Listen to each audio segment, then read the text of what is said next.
name is Dr. Emily Holmes. I am a member of the Department of Religion and Philosophy, and I teach classes in the religions of the world, in the history of Christianity, Christian spirituality, medieval Christian women. That's really where I started my research, and theology of the Incarnation. And in more recent years, I've become focused on food justice, food ethics, spirituality of food, and eating. We moved to Memphis when my husband, Paul Haught, was hired at CBU in the Department of Philosophy, and I was still finishing my dissertation and working on my degree from Emory and teaching part-time at Rhodes, teaching part-time at CBU, and then once I finished my degree, a position opened up the same year in the religion department that I applied for and thankfully was hired for. One of the things that stood out to me about CBU is the diversity of our student body. And it's such a joy to teach students from all of those backgrounds because it creates a kind of a whole world inside the classroom that adds to the experience for all the students. They learn from each other as much as they learn from me. I think my teaching is just adapted over the years to reflect the different topics I'm teaching. It's very much about the students rather than the content and the formation of the student. With some of the introductory level classes, it's very much about basic mastery of vocabulary, content-oriented. What do students need to know? All of our students in the general population need to know to be effective citizens. Once they graduate from CBU, go out into the world. What should they know about Islam? What should they know about Hinduism when they go out and work and one of their colleagues is Muslim or has to leave work early on Friday for the Sabbath? What do they need to know in order to be effective, educated citizens of the United States, which is a religiously pluralistic democracy? This generation is very passionate. They want to make a difference in the world. They care about injustice. They just need a little encouragement that they can get out there and do it. And to know something about the history of religions in the world helps.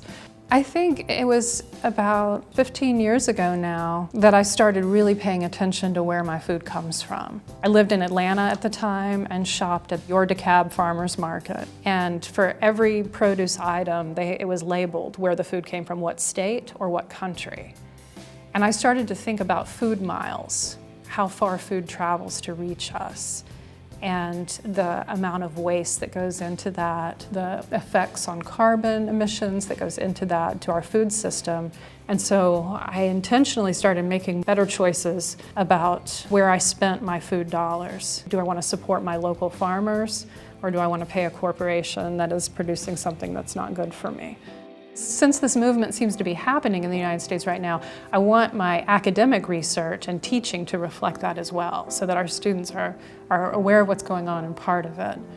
Food is one of those topics that is interdisciplinary by nature, and by teaching about food, we explore economics and history and literature and politics, and it's all right there. It's a great topic to draw students into, to expand their knowledge of the way systems work, the way practices are connected to theory, the way service learning can have an impact on the world around them. To me, Lasallian means three things. It means first that we're part of a community. We are all in it together. We are bound in this web of mutuality, and we are deeply connected, and we have to take care of one another as a community. The second thing it means, particularly in terms of teaching, is that I try to see each student as the image of God. And that's a practice that's not always easy, but each student comes to us with this incredible potential, and it's a huge responsibility to recognize that in a student and bring it out of her or him.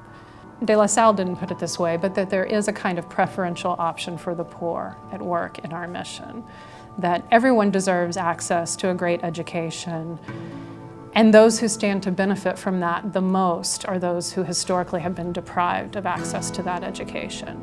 To some degree, all of our teaching is geared towards social justice, towards righting historical wrongs, and the best way we can do that is through education.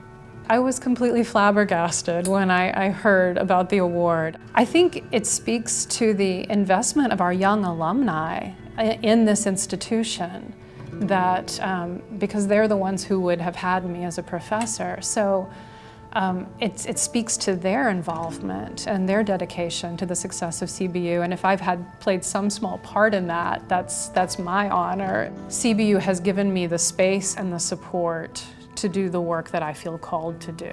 I'm proud of the food justice work we've been able to do on campus. Every year we have more and more events.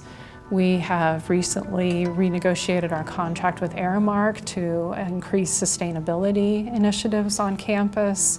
I'm really proud of our students, our graduates. They are going on to do incredible things, and I love hearing about their successes. Teaching is the kind of labor that you don't see the immediate results of sometimes. There's a kind of delayed effect.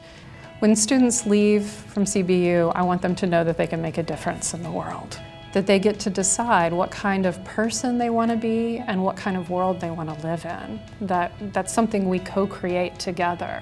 We're not just passive victims of the world we find ourselves in.